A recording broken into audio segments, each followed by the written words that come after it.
நாம் ஜெபிப்போம். மகா இரக்கமும் கிருபைகளும் நிறைந்த நல்ல ஆண்டவரே, மகிமையான இந்த டிசம்பர் மாதம், இந்த 2025வது வருஷத்தினுடைய கடைசி மாதத்திலே இந்த துவக்க நாளிலே உமக்கு முன்பாக நிற்கிறோம் சுவாமி. கடந்த மாதம் 30 நாட்களையும் கண்மணி போல எங்களுக்கு பாதுகாத்து கொடுத்தீர். உங்களுடைய வாக்கு தத்தங்கள் நிறைவேறும் அளவும் எங்களோடு கூட பேசினீர். இன்றைய நாளிலும் உடைய வாக்கு தத்தத்துக்காக நாங்கள் காத்திருக்கிறோம். கர்த்தர் உடைய வார்த்தையினாலே எங்களுக்கு ஜீவனையும் வழியையும் சத்தியத்தையும் நாங்கள் அறிந்து கொள்ளத்தக்கதாய் எங்களோடு கூட இடைபடுவீராக. இந்த நாள் முதல் இந்த வருடத்துடைய கடைசி சூழ்நிலை வரையிலாக கர்த்தருடைய கரம் எங்களை நடத்துவதாக. இந்த மாதத்துடைய நிகழ்வுகள் எல்லாம் கிறிஸ்துவின் பிறப்பை கொண்டாடுகிற ஒவ்வொரு சூழலிலும் கர்த்தருடைய பிள்ளைகள் குடும்பத்தார் யாவரையும் மன மகிழ்ச்சியோடு கூட எல்லா ஆசீர்வாதங்களினாலும் நிரம்பிட கிருபை பாராட்டும். தேவைகள் எல்லாவற்றையும் சந்தியும்.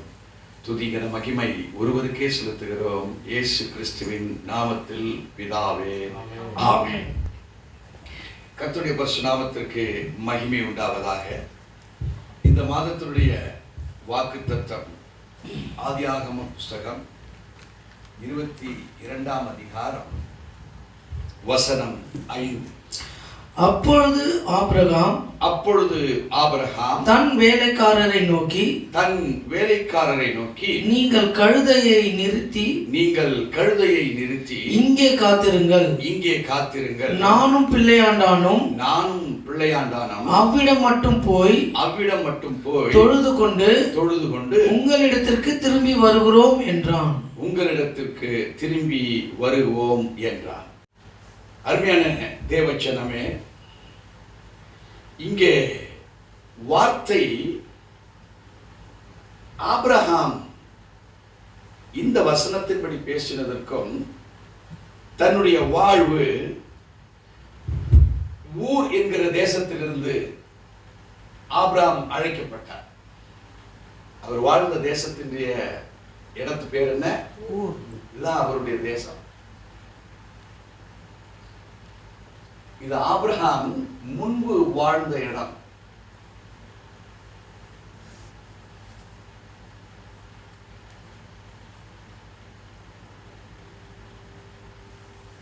இது ஆபிரகாமுடைய வீடு. இந்த ஊர் என்கிற தேசத்திலே அவங்களுடைய கலாச்சாரம் பலியிடுவது கலாச்சாரம். இன்னும் அந்த பலிகளை இன்னும் அதிகமா பார்த்தீங்கன்னா நரபலியும் ஒரு கலாச்சாரம். நரபலின்னா என்ன? மனிதர்களையே பலி கொடுப்பது நரபலி. ஆர்டினரி பலி மிருகங்கள், பறவைகள் இவைகளெல்லாம் உண்டு. நரபலி என்பது ஒரு மனிதனை பலி கொடுக்கிற சூழல். இப்போ ஆபிரகாம ஆண்டவர் கூப்பிடுறார். கூப்பிட்டு தன் மகனை என்ன செய்ய சொல்றாரு? பலியிட சொல்றார். இப்ப ஆபிரகாமுடைய மனநிலை பாருங்க. தான் வாழ்ந்த ஊர்லயும் ஒரு நரபலி கொடுக்கிற ஊரு. இப்போ ஆபிரகாமுக்கு என்ன கொடுக்கப்பட்டது? அழைப்பு.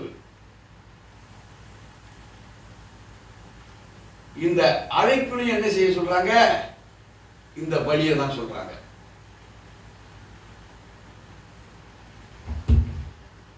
இப்ப ஆபிரகாமுடைய மனநிலை, நான் உங்களை ஒரு கேள்வி கேட்கிறேன். இப்படி இருந்திருக்குமா? எப்படி? என்னடா இது, நம்மள உண்மையுள்ள தேவன் நம்மை அழைத்தார். அந்த அழைப்பின்படி நம்ம வாழ்ந்த ஊர் என்கிற தேசத்தை விட்டுட்டு இஸ்ரேலுக்கு அவர் சத்தம் கேட்டு நான் வந்திருக்கிறேன். பழைய ஊர்லயும் இந்த பலி இருந்தது, இங்கேயுமா இந்த பலி? இது கடவுளா? இல்ல இவரும் ஊர் என்கிற தேசத்துல விக்கிரகங்களை ஆராதித்த அந்த கடவுளா இவரு? எந்த வித்தியாசமும் இல்லையே. ஆபிரகாமுக்கு இந்த போராட்டம் வந்தது. ஆனால் இந்த போராட்டம் ஆபிரகாமுடைய எண்ணங்களை எப்படி மாற்றப்பட்டது? ஆபிரகாம் எப்படியாய் பார்த்தார், இப்ப நாம எப்படி பார்க்க போறோம் தான் இன்னைக்கு சப்ஜெக்ட். How do we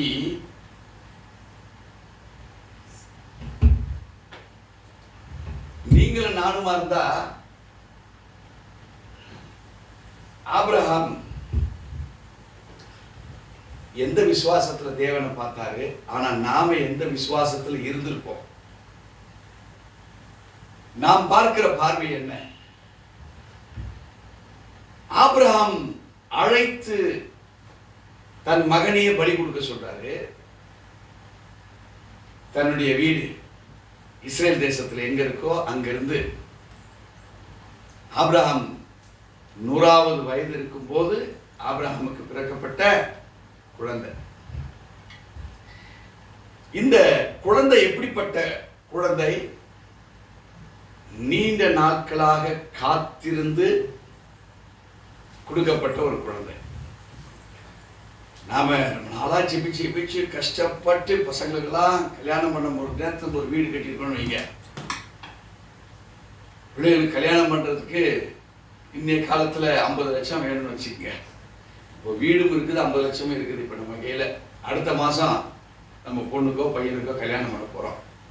ஆண்டவர் உங்களோட பேசுறார், தம்பி மகனே உன் பொண்ணுக்கு கல்யாணம் வச்சிருக்கிறியா, பையனுக்கு கல்யாணம் வச்சிருக்கிறியா?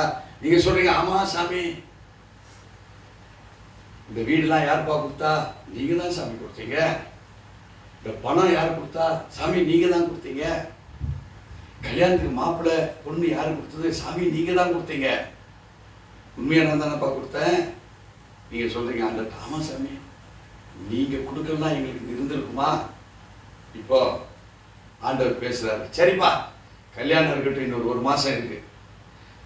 எனக்கு ஒரு 50 லட்ச ரூபா தேவை, இந்த வீடும் தேவை, என்கிட்ட கொடுத்துரு. உங்க கல்யாணத்தை அப்புறம் பார்த்துக்கலாம். உங்களுக்கு மன வருத்தம் வருமா, சந்தோஷமா கொடுத்துருவீங்களா? கண்டிப்பா மன வருத்தம் வரும். ஏன் தெரியுமா? ஒருவேளை இந்த சாமி கல்யாணத்துக்கு முன்னாடி வரைக்கும் துட்டே கொடுக்கலாம், திடீர்னு துட்டு போச்சு, வீடை கேட்டாரு, வீடை காலி பண்ணி வீடையும் கொடுத்துட்டோம் அவர்கிட்ட. இப்போ நம்ம எங்கேயோ ஒரு வாடகை வீட்டில் இருந்துகிட்டு இருக்கிறோம் அப்படின்னு ஒரு நிலை வந்தா நிச்சயமா நாம கொடுத்துருக்க மாட்டோம். முழங்கால் போட்டு உபவாசம் போட்டு ஆண்டவரே நீங்க தான் கொடுத்தீங்க, இதை நீங்க கேட்குறீங்களே, இது நல்லா இருக்கா உங்களுக்கு? ஊருங்கிற தேசத்துல விட்டுட்டு நான் வந்தேன் சாமி. இது மாத்திரமில்ல, ஆண்டவர்கிட்ட கெஞ்சி கூத்தாடி உபவாசம் போட்டு அவர் கேட்டவரையே அவரையே குற்றப்படுத்தி, சாமி வேற எதுனா கேளுங்க, இந்த கல்யாண விஷயத்துல இந்த பணம் இந்த வீடெல்லாம் கேட்காதீங்க. கஷ்டப்பட்டு பிறந்த குழந்தை, கஷ்டப்பட்டு அதுக்கு ஒரு மாப்பிள்ளை பார்த்து கல்யாணம் ரெடி பண்ணியிருக்கேன், நான் கொடுக்க மாட்டேன் சாமி, என்ன நீங்க தப்பா எடுத்துக்காதீங்க. ஆனால் ஆபிரகாமை ஆண்டவர் அழைத்து கேட்டபொழுது ஆண்டவருக்கு முன்பாக ஆபிரகாம் யாராக இருந்தார் என்று நீங்கள் பார்ப்பீர்களானால், ஒன்று கீழ்ப்படிதல். இந்த கீழ்ப்படிதலின் அனுபவம் ஆபிரகாம் இடத்தில் இருந்தது. அவர் என்னன்னு கூட ஆண்டவரை கேட்கல. ஆண்டவர் கேட்ட அடுத்த மாத்திரத்துல தேவன் சொன்ன வார்த்தைக்கு நேராக கீழ்ப்படிந்தார். இரண்டாவதாக, நாமளா இருந்தா நாம் அதை தடை செய்திருப்போம்.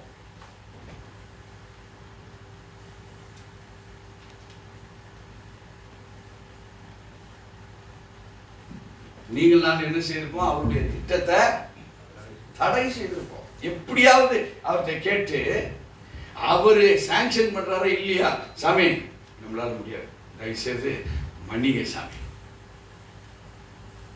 மனைவி ஒரு சைடு மன்னிப்பு கேட்பாங்க, கணவன் ஒரு சைடு மன்னிப்பு கேட்பாங்க. பாப்பா உனக்கு தான் கல்யாணம் வச்சிருக்கிறோம், ஓம் பணத்தையே கேட்டு நிற்கிறாங்க அப்படின்னு சொல்லி என்ன செய்திருப்பாங்க? அந்த குழந்தைய கூட, விசுவாசத்தில் இருக்கிற குழந்தைய கூட, அம்மாடி ஆண்டவர் காற்று கேட்டா கொடுத்துறன்னு சொல்லிடாத, எப்படியாவது கையில கொடுக்காத அளவுக்கு நீயும் ஜெபம் பண்ணு. ஆனா ஆபிரகாம் இந்த தடை ஏதாவது செய்தாரா? ஒன்று, அவர் கீழ்ப்படிந்தார். மனைவி கிட்ட சொன்னாரா? மகன் சொன்னாரா? சோ ஆபிரகாமுடைய ஸ்பெஷல் கேரக்டர் ஒன்று, அவர் மாத்திரம் கீழ்ப்படியவில்லை, தடைக்கு உண்டான எந்த யுக்தியையும் அவர் எடுக்கவே இல்லை. மூன்றாவதாக, இந்த குழந்தை யாருடைய குழந்தை? வாக்குத்தத்தத்தின் குழந்தை.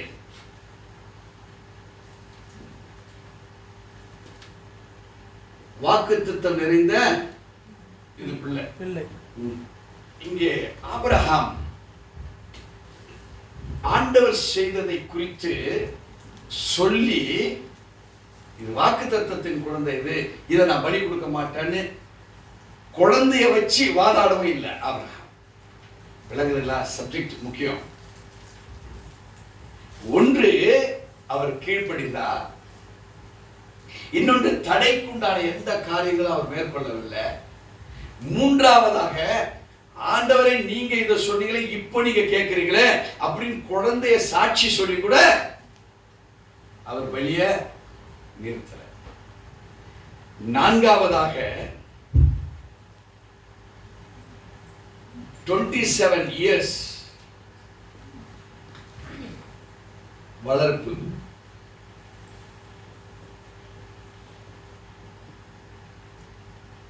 ஈசாக்கு 27 ஆண்டு காலங்கள் வளர்த்தவர். இந்த 27 ஆண்டுகள் இந்த குழந்தையோடு கூட தாய் இவங்க எல்லாம் இருந்த ஒரு வளர்ப்ப அந்த இஸ்ரேல் தேசத்துல பலருக்கு காண்பித்தவர். இந்த 27 ஆண்டுகளுடைய வளர்ப்பு எப்படிப்பட்டதா இருந்ததுன்னு கேட்டீங்கன்னா, இந்த 27 வரைக்கும் கூட குழந்தைய போல வளர்த்து அவர் கொண்டு வந்த நேரம். ஆனா இப்ப பிள்ளைக்கு எல்லாத்தையும் கற்றுக் கொடுத்திருக்கிறாரு. இப்போ அந்த பிள்ளைகிட்ட கூட அவர் என்ன சொல்லல, அந்த பலியை பத்தி சொல்லல. ஈசாக்க சொல்லி ஆண்டவர்கிட்ட வாக்கு தத்தம் என்று சொல்லியும் அந்த பையனை வச்சு தடையப்படல. இதுல 27 ஆண்டுகள் மிக உறவோடு கூட பழக்கப்பட்ட அந்த வளர்ப்பு. ஆண்டவரே, இப்படியெல்லாம் அந்த பிள்ளையை நான் வளர்த்தனேன், நான் பலி கொடுக்க மாட்டேன்னு சொல்லல. ஆனா இது எல்லா விஷயமுமே இந்த ஊர் என்கிற தேசத்துல நடந்திருந்தா, அந்த விக்கிரக தெய்வங்களுக்கு ஆபிரகாம் தன் பிள்ளையை கேட்டிருந்தா பலி கொடுத்திருக்க மாட்டார். இதுதான் கான்செப்ட் நம்ம புரிஞ்சிக்க வேண்டியது. ஆனால் ஊர் என்கிற தேசத்திலிருந்து அழைக்கப்பட்டவராய் ஆபிரகாம் மாறினார். இந்த இடத்திலிருந்து இந்த மாற்றம் என்ன? இந்த அழைப்பை ஒவ்வொரு ஸ்டேஜிலும் அவர் பெர்ஃபெக்ட் பண்ணார். விளங்குதுங்களா விஷயம்? இதுதான் இம்பார்ட்டன்ட். இத மைண்ட்ல வச்சுக்கிட்டு தான் 5வது வசனத்தில் அவர் பேசுறார். அப்பொழுது ஆபிரகாம் தன் வேலைக்காரரை நோக்கி, நீங்கள் கழுதையை நிறுத்தி இங்கே காத்திருங்கள், நானும் பிள்ளையாண்டானும் அவ்விடம் மட்டும் போய் தொழுது கொண்டு உங்களிடத்திற்கு திரும்பி வருகிறோம் என்றான். இப்போ சேனம் கட்டி எல்லாம் எடுத்துட்டு வந்தாச்சு, மலை மேல ஏறணும் வெளியே. இப்போ ஆபிரகாம், ஈசாக்கு, கழுதை, அது மேல பலியிடப்பட வேண்டிய அத்தனை மாறாங்கரா எல்லாம் உள்ள இருக்கு. வேலைக்காரங்களை எல்லாரும் கீழே நிறுத்திட்டார். இப்போ சொன்ன வார்த்தையில தான் விஷயம் இருக்கு. இங்க என்ன சொல்றாரு? நீங்கள் கழுதையை நிறுத்தி இங்கே காத்திருங்கள், நானும் பிள்ளையாண்டானும் அவ்விடம் போய் தொழுது கொண்டு. இப்போ முதல் சொன்ன வார்த்தை, நானும் பையனும் போய் மேல போய் அங்கே தொழுகையை முடிக்கிறோம். அதுக்கப்புறம் ஸ்பெஷல் பாருங்க, உங்களிடத்திற்கு திரும்பி வருவேன் அப்படின்னு சொல்லியிருந்தா அவர் மாத்திரம் வருவோம் என்று சொல்லியிருப்பதனால 2 பேர் அர்த்தம். ஊர் என்கிற தேசத்தில் இருந்த விசுவாசத்திற்கும்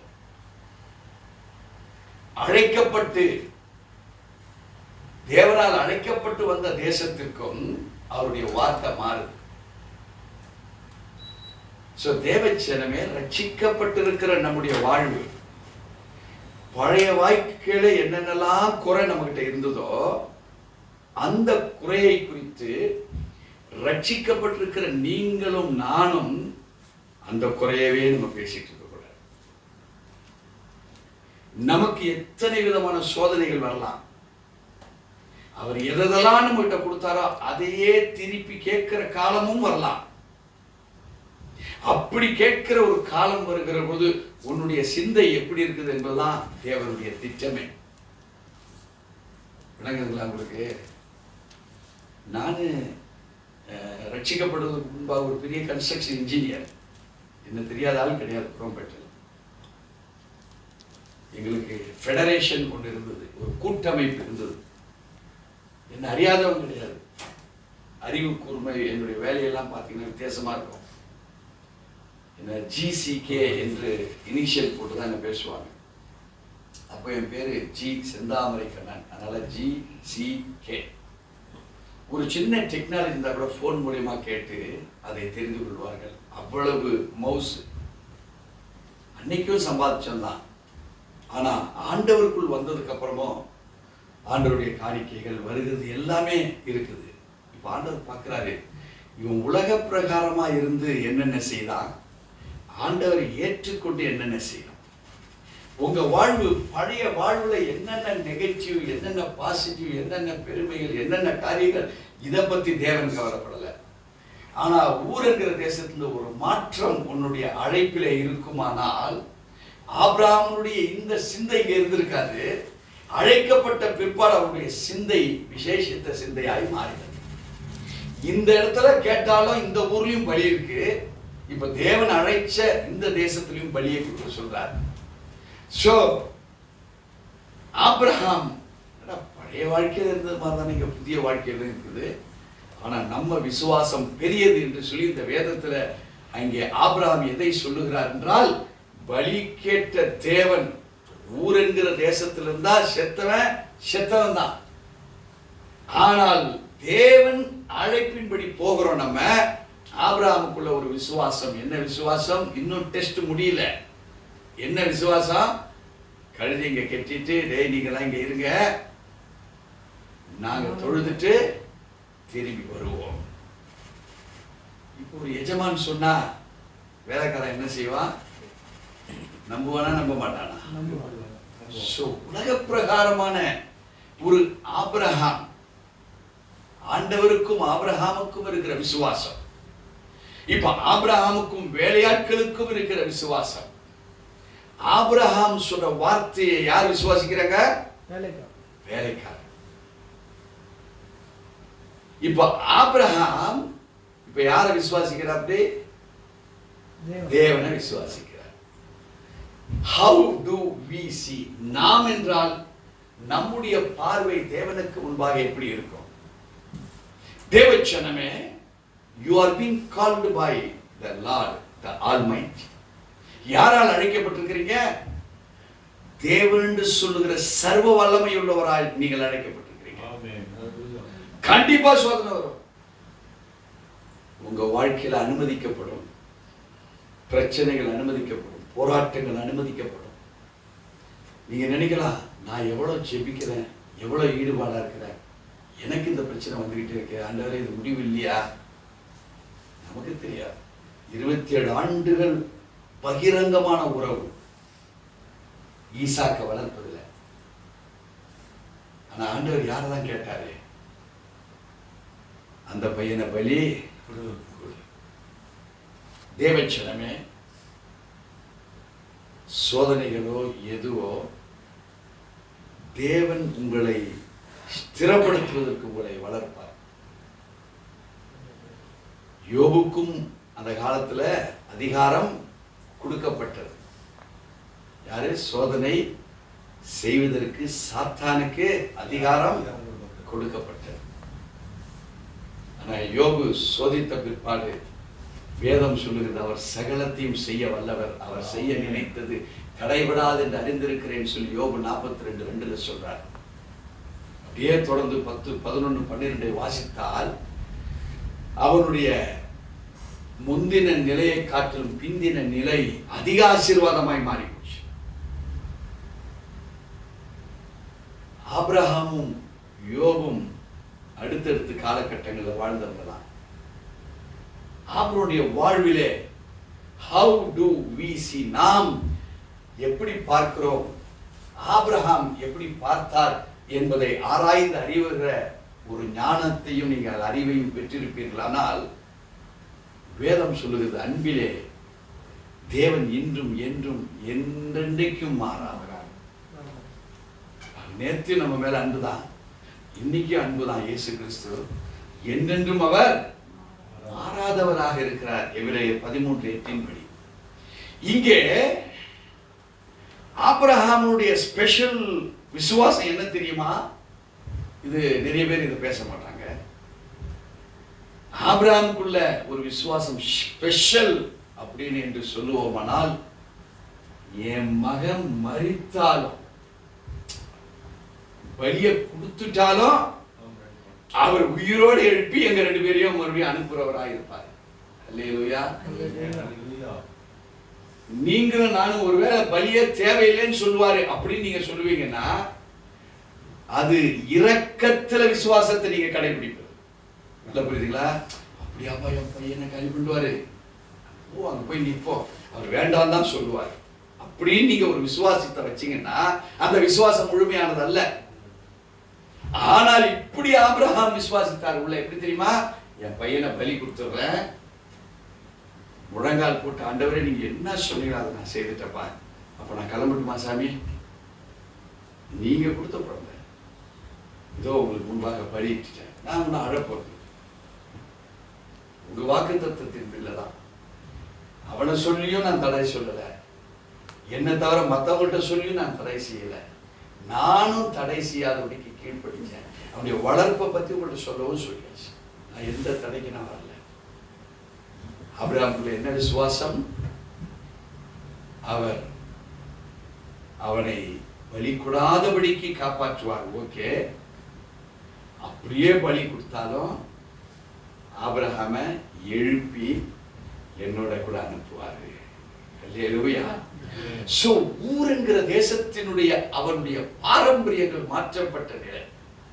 எந்த கலாச்சாரத்துல வாழ்ந்தாங்களோ, ஆபிரகாமுடைய அங்க வேலை என்னன்னா பொம்மை செய்யறது, விற்கிறதா பொம்மை. இந்த பனங்கொட்டையெல்லாம் இருக்கு இல்லைங்களா? பனங்கொட்டை பூமியில இருந்ததுக்கு அப்புறம் அந்த பனம்பழத்துல சாப்பிடுவாங்க. அந்த கொட்டையை மேலெல்லாம் சீவிட்டு வரைஞ்சி அந்த பொம்மைகளை கயிறு கட்டி விற்கிற வேலை ஆபிரகாமுடைய பிரதான தொழில். விக்கிரகங்கள், நிறைய விக்கிரகங்களுக்கும் அலங்காரம் பண்ணக்கூடிய வேலை. இதுதான் ஆபிரகாம் செய்துட்டு இருந்தாரு. அவருடைய டோட்டல் லைஃபையே மாற்றி, அந்த மாற்றப்பட்ட லைஃப்ல என்ன கொடுத்தாரோ ஸ்பெஷலா அதையே கேட்டு ஆபிரகாம் அதையே நிறைவேற்றுவதற்கு தன்னை ஒப்பு கொடுத்தார். சோ உங்க லைஃப், பழைய லைஃப்ல என்னென்ன கஷ்டப்பட்டீங்களோ அந்த கஷ்டங்கள் இப்பொழுது கூட பின் தொடர்ந்தாலும் நீங்க கவலைப்பட வேண்டிய அவசியம் இல்லை. எப்படி இங்கே அனுமதிக்கப்பட்டதோ இதே அனுமதிக்கப்படுகிற எந்த விதமான சோதனைகளாக இருந்தாலும் அது சோதனை என்று ஏற்றுக்கொள்ளாமல் தேவன் என்னை வழி நடத்துகிறார் என்கிற ஒரே விசுவாசம் நமக்கு இருக்குமானால் ஒரு அற்புதத்தை கட்டளையிடுகிற தேவன். இந்த ஆசீர்வாதத்தை குறித்து எபிரேயர்ல கொண்டாடுறதுதான் இப்ப முக்கியமான அதிகாரம். இந்த ஒரு வசனத்தை நான் சொன்ன கான்செப்ட் எல்லாம் இங்க எபிரேயருக்கு எழுதின அந்த நிறுவத்துக்குள்ள புதைந்து இருக்கிறது. அதை நம்ம பார்க்க போறோம். வாசிக்க கேட்போம். எபிரேயர் 11ஆம் அதிகாரம் வசனம் 17, 18, 19 நல்ல கவனிக்க. வாசிக்க கேட்போம். மேலும் விசுவாசத்தினாலே ஆபிரகாம் தான் சோதிக்கப்பட்ட போது ஈசாக்கை பலியாக ஒப்பு கொடுத்தான். இப்போ ஒன்றே ஒன்று இன் மைண்ட். ஆபிரகாம் தன்னுடைய சிந்தைகளிலே ஆண்டவர் பேசின வார்த்தைகளுக்கு கீழ்ப்படிந்து ஆதாமுடைய பிறப்புக்கு அப்புறம் 2000 வருடங்களுக்கு பின்பு ஆபிரகாமுடைய செயல்பாடுகள், கீழ்ப்படிதலை குறித்து அதிலிருந்து கிறிஸ்து பிறந்த 2000 ஆண்டுகள், 4000 வருஷம் இடையில ஆபிரகாமுக்கும் ஜீசஸ்க்கும் 2000 இயர்ஸ். அந்த 2000 வருஷத்துக்கு அப்புறம் நிருபங்கள்ல இது சாட்சியாய் வருகிறது. அல்லேலூயா. ஒரு ஆபிரகாமை குறித்து 2000 ஆண்டுகளுக்கு அப்புறம் பேசப்பட்டிருக்கும். ஆனால் இதை கேட்டுக்கொண்டிருக்கிற நம்ம வாழ்க்கையை குறித்து பேசுவாங்கன்னு எழுதி வச்சுக்கோங்க. இங்கே வேதம் நம்மளை சொல்கிறது, மேலும் விசுவாசத்தினாலே ஆபிரகாம் தான் சோதிக்கப்பட்ட போது ஈசாக்கை பலியாக ஒப்பு கொடுத்துட்டார். அவருக்கு ஆண்டவர் பேசும்போதே, தம்பி ஈசாக்கை ரெடி பண்ணு, அவனை எனக்கு பலியாக கொடு. அப்போமே ஈசாக்கனுடைய பலியை ஆபிரகாம் விசுவாசித்தார். அப்பவே பலி முடிஞ்சு போச்சு. நாமளா இருந்தா லாஸ்ட் ஸ்டேஜ்ல பலி ஆகிற வரைக்கும் வா ஈசாக்க பலி கொடுக்கணுமா, நடந்து போகும்போதெல்லாம் கண் கலங்கிக்கிட்டே போவான். கீழ்ப்படிதான் தான், ஆனா கண் எப்படி இருக்கும், தண்ணி ஓடிக்கிட்டே இருக்கும். இங்க பையன் ஜாலியா கேட்கிறாப்பா, என்னப்பா கழுத ரெடி, மரம் ரெடி, எங்கப்பா பலிக்கு ஆடை காணுமே. அவர் சொல்றாரு, பலிக்கு ஆடு அங்க வரும், ஆடா. ஈசாக்கு பலி முடிச்சு போச்சு ஆபிரகாமுடைய பார்வையில. உங்க வாழ்க்கையில ஒரு சோதனை ஆரம்பிச்ச நேரத்திலிருந்தே உங்க உடம்புக்கு அதிகலங்க ஆரம்பிக்கும். உடம்பு டயர்டு கொடுக்க ஆரம்பிக்கும், முகம் சோர்வு ஆகும். கேட்குறாங்க, என்ன சிஸ்டர், என்ன பிரதர், ஒரு 10-15 நாள் ஆள் ஒரு மாதிரி இருக்கிறீங்களே. ஒன்றும் இல்லை சிஸ்டர், எல்லாருக்கும் ஒரு போராட்டம் எனக்கு வந்துருச்சு. ஏமாற்றப்பட்டிருக்கிற நிலைமை, அதற்காக நாம தேவனை, ஒருத்தருடைய பிரச்சனைக்காக தேவனை நீ குற்றம் சொல்லிட முடியுமா? வானத்தையும் பூமியும் உண்டாக்கின கர்த்தரிடத்தில் எனக்கு ஒத்தாசை வரும் என்று சங்கீதங்கள் புஸ்தகங்கள் 121:1-2 நம்ம பார்க்கிறோம். எனக்கு ஒத்தாசை வரும் பர்வதங்களுக்கு நேராக என் கண்களை ஏறெடுக்கிறேன். வசனம் எல்லாம் தெரியும், ஆனா சோதனை வருகிற பொழுது தாடி வளர்த்துக்கின்னு மூஞ்சி மாறி 10 பேர், பிரதர் என்ன நல்லா இருந்தீங்களே.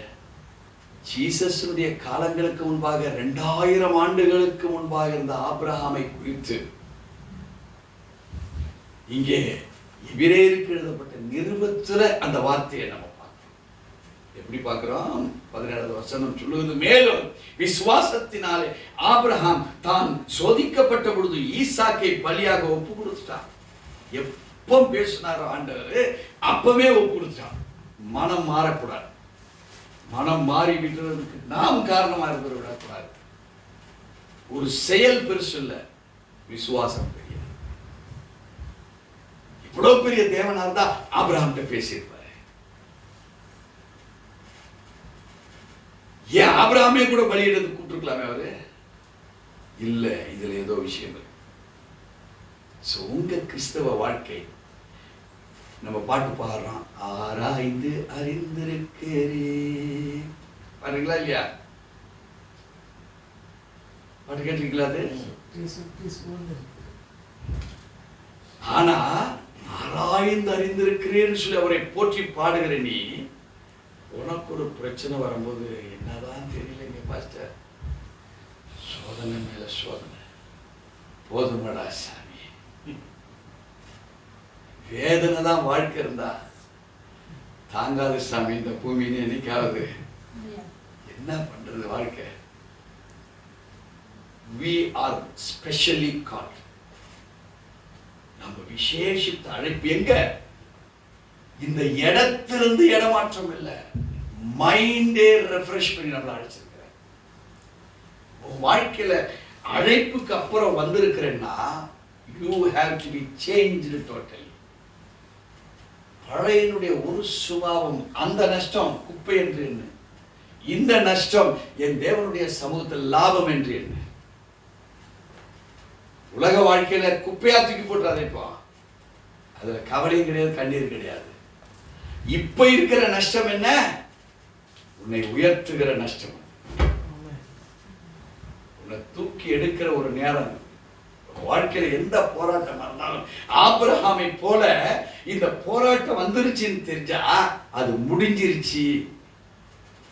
ஆபிரகாம் கேட்டாரு, ஈசாக்கு பலியிடப்பட்டு முடிஞ்சிருச்சு. ஆனா இன்னும் பலியிடல. மைண்ட்ல என்னாச்சு? நான் அதை குறித்து வருத்தப்பட மாட்டேன், நிறைவேற்ற வேண்டியதுதான் என் வேலை. இதை இன்னிலிருந்து சிந்திச்சு ஒரு வாழ்க்கை நடத்து பாருங்க. எது முடியலையோ அது முடிஞ்சிருச்சு. எது பிரச்சனையோ அது தொடர்ந்து ஒன்று ஆளுகை செய்து வந்தா உன் மைண்ட் டெய்லி அதை பார்த்துட்டு இன்னும் இந்த கஷ்டம் தீரலையே அப்படி நினைக்காத, இப்ப கஷ்டம் தீர்ந்துச்சு. உன்னுடைய நோக்கத்தை பார்க்கிறார். இங்கே ஆபிரகாமுடைய நோக்கம், total concept, it was entirely different in the sight of God. எதை தேவன் விசுவாசித்தாரோ ஆபிரகாம் மேல, ஆபிரகாமுக்கு இருந்த விசுவாசம் அவருடைய விசுவாசத்துக்கு நேரா ஸ்டெடியா நின்றது. தேவன் எதை ஆபிரகாமுக்கு எதிர்பார்த்தாரோ அந்த எதிர்பார்ப்புக்கு நேராக ஆபிரகாம் மிக சரியா இருந்தார். அந்த கன்க்ளூஷனை இந்த எபிரேயர் நிருபம் 11:17 நம்ம பார்க்கிறோம். ஏன்னா ஈசாக்கு அதை பலியிடப்பட்டு முடிச்சாச்சுன்னு போடப்பட்டிருக்கு. வாசிக்க கேட்போம் அடுத்த வசனத்தை. 18. ஈசாக்கினிடத்தில் உன் சந்ததி விளங்கும் என்று அவனோடு சொல்லப்பட்டிருந்தது. இங்க சொன்னாரு, ஆபிரகாமை பார்த்து சொன்னார், கடல் கரை மணலை போலவும் வானத்து நட்சத்திரங்களை போலவும் உன் சந்ததியை பெருக பண்ணுவேன் வாக்குத்தத்தம் கொடுத்து வாக்குத்தத்தத்தின் பிள்ளையாக ஈசாக்கை கொடுத்தாரு. இந்த வாக்குத்தத்தத்தின் பிள்ளையே அவர் பலி கொடுத்து மைண்ட்ல முடிச்சிட்டார். இங்கே அதை தான் சொல்லுகிறார். நிருபத்தில் அதுதான் விளக்கப்படுகிறது. வாக்குத்தத்தத்தின் பிள்ளையாயிற்றே. வாசிப்போம். இப்படிப்பட்ட வாக்குத்தத்தங்களை பெற்றவன், இப்படிப்பட்ட வாக்குத்தத்தங்களை பெற்றவன் மரித்தோரிலிருந்து எழுப்ப தேவன் வல்லவராய் இருக்கிறார் என்று எண்ணி. இப்போ பாருங்க, இப்பதான் ரகசியம் அங்க 22:5 உள்ள ரகசியம் இங்க வருது. எல்லாரும் என் பையனை சாகடிக்க மாட்டாரு என் தேவன், அப்படிதான் நினைச்சு பிரசங்கம் பண்ணிட்டு இருக்கிறோம். ஆபிரகாம என்ன சொல்றாரு? என் பையனை சாகடிக்க மாட்டார் ஆண்டவர் அப்படிங்கிற விசுவாசத்தை நம்ம மக்களுக்கு காமிச்சிட்டு இருக்கிறோம். இதான் ஆபிரகாம் எண்ணிருப்பார். ஆனா இந்த நிருபம் நமக்கு என்ன சொல்லுது? மரித்தாலும் ஆண்டவரால் என் குழந்தைய திரும்ப எழுப்ப முடியும். அப்படிதான் என்ன அர்த்தம்னா, யோ நான் சாக்ரிஃபைஸ் கொடுப்பையா, என் மகனை பலியிடுவையா, அவர் கடைசி நேரத்தை நான் காப்பாத்துறாரா காப்பாத்தலையா என் மகனை பார்க்க போறதெல்லாம் கிடையாது. பலி செலுத்துவது நிச்சயம். ஏன்? மரித்தாலும் என் ஆண்டவர் என் மகனை. இதுதான் ஸ்பெஷாலிட்டி. நம்ம விசுவாசம் எப்படி தெரியுமா? நம்மளை அடிக்க போறான், ஆசைப்படுத்த போறான், பணம் நிறைய ஆக போகுது. நம்ம சொல்லுவோம், என் ஆண்டவர் அதெல்லாம் கைவிட மாட்டார்ல, நான் போய் நிற்பேன், அவனுங்களை பயந்து ஓட பண்ணிடுவார். நான் என்ன சொன்னாலும், நஷ்டப்பட்டாலும் கஷ்டப்பட்டாலும் என்னை 1000 மடங்கு என்னை உயர்த்துவாரும் விசுவாசம் இருக்கா நம்மளை பார்க்கறது. ஏன்? அவருடைய பலி, கிறிஸ்துடைய பலி எப்படிப்பட்டது? எல்லாத்தையும் முடிச்ச பலி, எல்லாவற்றையும் ஃபைனல் பண்ண பலி. அது நீ சந்தேகப்படுவாயானால் பலி இன்னும் ஃபைனலைஸ் ஆகல என்று அர்த்தம். அல்லேலூயா.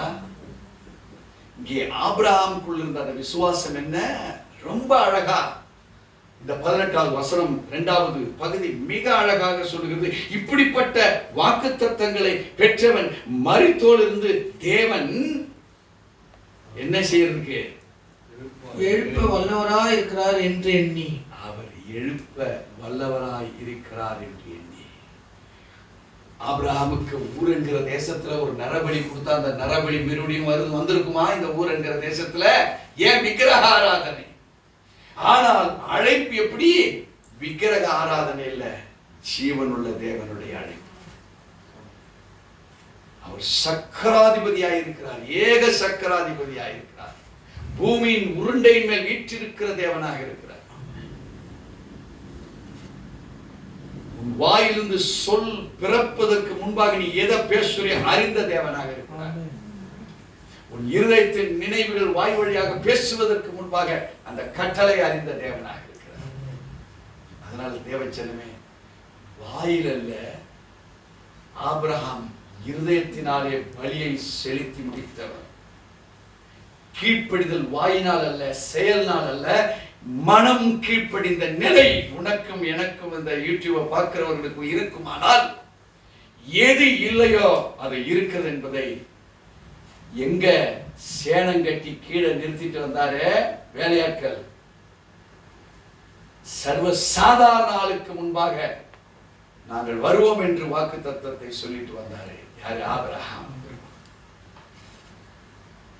வாக்கு தத்தத்தை சொல்லிட்டு வந்தார். என்ன வாக்கு தத்தம்? ஏய், மேல போய் தொழுது கொண்டு வருவோம், திரும்பி வருவோம். தொழுகையும் முடியுது, தேவனால் அழைக்கப்பட்ட அழைப்பு முடியுதாங்க. நாங்களும் திரும்பி வருவோம். ஏன் வேலைக்காரங்கள் என்று சொன்னா தெரியுமா? இந்த உலகத்தில் இருக்கிற கடைசி மனுஷன் வரைக்கும் உங்களை சாட்சியாய் காமிச்சிருவார். உனக்கு தெரியாது அவங்கள, ஆனா உன்னை குறிச்சு பேசாருமே. உங்க ஆபீஸ்ல பேசுவாங்க, உங்க ஊழியத்துல பேசுவாங்க, உங்க வீட்டுல பேசுவாங்க, உங்க சொந்தக்காரன் பேசுவான். என்ன மாதிரி குடும்பம் பாரு, எவ்வளோ கஷ்டத்தை தாண்டிதான் ஏசாமி கிட்ட இருந்தாங்க. ஆனா இன்னைக்கு அந்த குடும்பத்தினுடைய லைஃப் மாற்றப்பட்டு இருக்கிறது. ஏன்? ஆபிரகாம் கொடுத்த ஸ்பெஷல் வித்தியாசம் ஆதி ஆகமத்தில் எங்கேயுமே போடல. ஆபிரகாமுடைய வாழ்க்கை விசுவாசத்தில் சொல்லப்பட்டிருக்க எந்த இடத்துலையுமே போடல. ஆனால் எபிரேயர் நிருபத்தில் ஸ்பெஷலா போட்டிருக்கு, மரித்தாலும் என் வாக்கு தத்தத்தின் பிள்ளையை அவர் உயிர் தழச் செல்ல வல்லவராய் இருக்கிறார். அல்லேலூயா. இது எந்த கிறிஸ்தவன் ஃபாலோ பண்றானோ அவன் வாழ்க்கை விசுவாசித்த இந்த வார்த்தையின்படி இன்னைக்கே டிரான்ஸ்ஃபர்மேஷன் ஸ்டார்ட் ஆயிடுச்சு. இன்னைக்கே லைஃப்ல நன்மை பெறுகிற அனுபவம் வந்துருச்சு. எழுதி வச்சுக்கங்க, வாசிக்க கேட்போம். தொடர்ந்து 19வது வசனம். தனக்கு ஒரே பேரானவனையே பலியாக ஒப்பு கொடுத்தான். இப்போ ஸ்பெஷலா வார்த்தை சொல்ற, தனக்கு. யார்? ஆபிரகாமுக்கு அவர் செய்த சகல வாக்குத்தத்தத்தின் பிள்ளையாக இருந்தாலும் அதையே ஒப்பு கொடுத்தார். ஆபிரகாமுக்கு அதை விட வேற ஸ்பெஷல் ஏதாவதா? அவன் பார்க்காத சொத்துல, அவங்க ஊர்ல ஏகப்பட்ட சொத்துக்காரன் தான், வியாபாரம் பண்ணி. ஆபிரகாம் அங்க உள்ள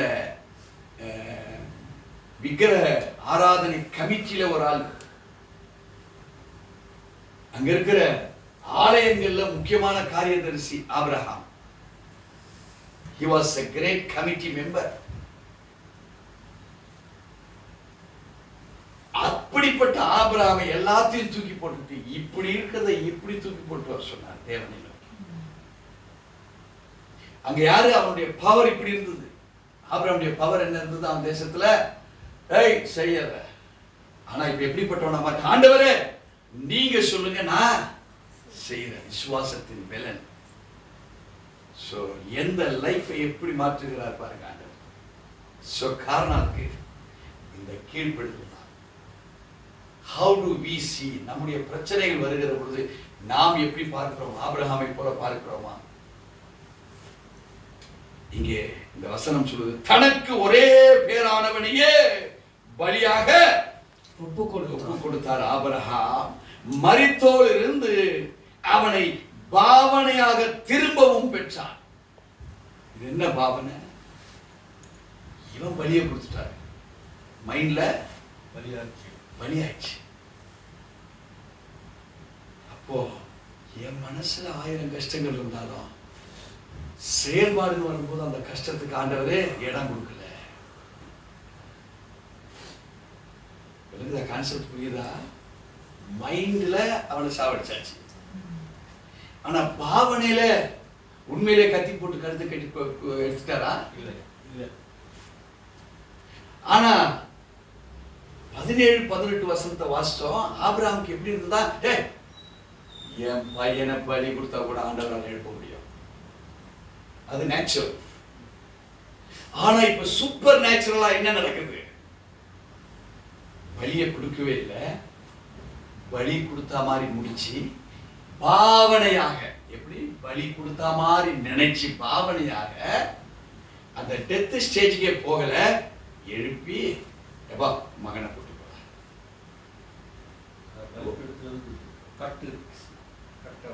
எல்லா கட்டும் கட்ட வைக்கப்படும். தேவச்சனமே நீங்க ஒரு கான்செப்ட் கொண்டு வாங்க. கஷ்டமோ பிரச்சனையோ போராட்டமோ மன ரீதியிலே முடிஞ்சிச்சுன்னு என்னைக்கு நீ நினைக்கிறியோ, எங்கப்பா சார் கஷ்டம் இருந்துகிட்டே தான் இருக்கு, அப்படி இல்லை, அப்படி கிடையாது.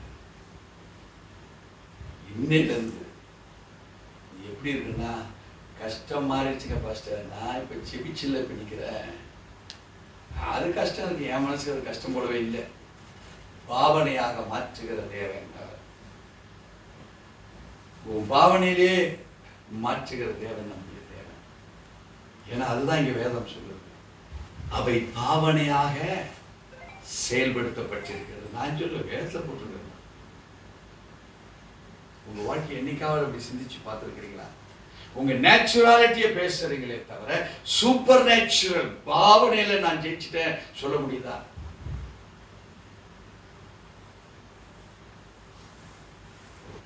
உங்களையும் என்னையும் அநேகருக்கு முன்பாக, திரள் கூட்டத்திற்கு முன்பாக பாவனையாக உங்களை உயர்த்துகிற தேவன். நம்ம நினைச்சிட்டோம் நம்ம கெட்டு போயிட்டோம், வீட்டுல சங்கடம், இதுல பிரச்சனை, அதுல பிரச்சனை இல்லை. நீ பாவனையாக உன் உள்ளத்திலே நினைப்பாயானால் இது எனக்கு கஷ்டமே இல்லையா, நீ நிலைத்து நிற்கதை என் வேலைக்காரனுக்கு சொல்லிட்டு வந்திருக்கிற, நான் என் மகனோட தான் போவேன், மரித்ததுக்கு அப்புறமும் எழுப்புகிற தேவன் என்னோட இருக்கிறார். ஆனா தேவன் என்ன செய்தாரு? வழி கொடுத்தா மாதிரியும் விளையாண்டான் மேல் போடாத, கையை தூக்கி கத்தியா மேல குத்துறது, உன் கையை போடாத, பலியிட வேண்டாம். வேதம் சொல்லுகிறது, சோதனையை சகிக்கிற மனுஷன் பாக்கியம். 1 Corinthians 10:13 பார்க்கிற பொழுது மனிதனுக்கு நேரிடுகிற சோதனையை அன்றி வேறொரு சோதனை உங்களுக்கு இல்லை. சோ அவங்களுக்கு கொடுக்கப்பட்டிருக்கிற நீதிமான் இந்த பூமியிலே சரி கட்டப்படுவான். தேவச்சனமே, உன் தாய் உன் தகப்பன் இவருடைய கிரியைகள் எல்லாம் உங்க மூலமாய் கேன்சல் ஆகும். நீ தாங்கக்கூடிய சக்தி உள்ளவன் என்று என் தேவன் அறிந்திருக்கிறார். So God ஆபிரகாமை செலக்ட் பண்ணி கொடுத்தாரு. ஏன் வேற யாராவது கூப்பிட்டு கொடுத்துருக்க கூடாதா? ஏன் யோபுவை ஸ்பெஷலா எடுத்து கொடுத்தாரு, வேற யாராவது கொடுத்துருக்க கூடாதா? ஏன் இந்த இடத்துல வேற யாராவது கூப்பிட்டு வந்திருக்கு அவருக்கு தெரியாதா? ஏன் நான் ஏதோ ஒரு ஃபாரின் போய் இன்னைக்கு வேற யாராவது செய்தி கொடுத்துருக்க தெரியாதா? ஆனா இந்த செய்தி, இந்த வார்த்தைகள் எங்க எப்பொழுது யாருக்கு எங்க உட்கார்ந்து கொடுத்துருக்கணும் இதை அறிந்திருக்கிறது. கர்த்தர் நம்முடைய வாழ்வை ஸ்திரப்படுத்துவாராக. கண்களை மூடி செபிப்போம். இயேசு சுவாமி, இந்த நாளுக்காய் ஸ்தோத்திரம். தொடர்ந்து உடைய பிள்ளைகளை ஆசீர்வதியும், நன்மையினால் நிரப்பும். ஆபிரகாம் தேசத்தின் அதிபதியாக எல்லா நிலங்களையும் ஆடு மாடுகளையும் மிருக ஜீவன்களையும் கொண்ட ஐஸ்வர்யவனாய், விசுவாசத்திலும் ஐஸ்வர்யவனாய் இருந்தது போல கிறிஸ்துவுக்குள்ளாய் நாங்கள் எல்லா ஐஸ்வர்யங்களையும் பெற்றிருக்கிற ஆவிக்குரிய வல்லமை நாதம் உலகத்தில் வாழ்ந்திர தேவனுடைய கண்மலையின் மேல் கட்டப்பட்ட வீடாய், மலை மேல் இருக்கிற அந்த பட்டணம் மறைந்திருக்கப்பட மாட்டாதே என்ற வாக்கியங்களின்படி எங்களை உயர்த்துகிற தேவன், இந்த நிலையை காட்டிலும் இனி நாங்கள் உயரப்போகிறோம் என்று பாவனையாய் நாங்கள் வாழ எங்களுக்கு வழியை கொடுத்து விட்டீர் என்று சொல்லி நன்றி செலுத்துகிறோம். எங்களை ஆசீர்வதிங்க. வந்திருக்கிற யூடியூப்ல பார்க்கிற யாவருடைய குறைபாடுகளை எல்லாவற்றையும் கர்த்தர் மாற்றி போட்டு விட்டீர். உலகத்துக்கு முன்பாக எங்களை பெரும் திரளான சாட்சியாய் எங்களை மாற்றி விட்டீர். ஆம் என்று சொல்லி உமக்கு நன்றி செலுத்துகிறோம். வந்தவர்கள் வந்த வண்ணமாய் அல்ல, புதிய கிருபை, புதிய வல்லமை, தேவனுடைய தயவுகளும் ஈவுகளும் பெற்றவர்களாய் ஆசீர்வாதங்கள் தம்முடைய ஐஸ்வர்யத்தின்படி நம்முடைய குறைவுகள் எல்லாம் மாற்றுகிற தேவன் என்று சொல்லும் அளவும் பிலிப்பியர் 4:19 சொல்லப்பட்ட வாக்கு தத்தங்களாய், வாக்கு தத்தத்தின் பிள்ளைகளாய் எங்களை நடத்துவீராக. இயேசுவின் நாமத்தில் பிதாவே, ஆமென். என் ஆத்மாவே கர்த்தரை ஸ்தோத்திரி, முழு உள்ளமே அவருடைய பரிசுத்த நாமத்தை, என் ஆத்மாவே கர்த்தரை ஸ்தோத்திரி. கர்த்தர் செய்த சகல உபகாரங்களையும் மறவாதே. ஆமென். நம்முடைய கர்த்தராகிய இயேசு கிறிஸ்துவின் கிருபை, பிதாவாகிய தேவனுடைய அன்பு, பரிசுத்த ஆவியானவருடைய அந்யோன்ய ஐக்கியமும் பாதுகாவலும் நம் அனைவரோடு கூட இன்றும் என்றும் சதா காலங்களிலும் சகல பரிசுத்தவான்களோடு கூட வருகை மட்டும் சமாதானமாய் இருப்பதாக. ஆமென். ஆமென். ஆமென். அல்லேலூயா.